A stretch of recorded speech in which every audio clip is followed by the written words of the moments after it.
বাবা ওঠ, সেরের সময় হয়ে গেছে। ওঠ বাবা, উঠছি মা। তাড়াতাড়ি বাবা।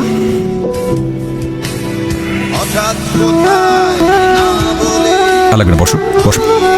আমি খেয়ে নেব। বসো তো, তুই বসো খা। বসো। হ্যাঁ। বাবা শুভ, কিছু বলবে মা? চশমাটা ভেঙে গেছে, কোরআন শরীফ পড়তে গিয়ে টের পেলাম। ও আসার সময় একটু ঠিক করে আনিস। ঠিক আছে মা, নিয়ে আসবো। শুভ, হ্যাঁ মা, বাসায় তো খেজুর শেষ, অফিস থেকে আসার সময় খেজুর নিয়ে আসিস বাবা। ঠিক আছে মা, নিয়ে আসবো। কি ব্যাপার, তুমি এখনো ফ্রেশ হওনি? ওদিকে ইফতারের সময় হয়ে গেছে। না না, তাড়াতাড়ি শুরু করো।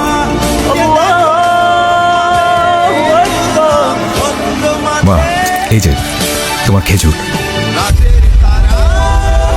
বাবা, দাদু তো নেই, দাদু তো আল্লাহর কাছে চলে গেছে।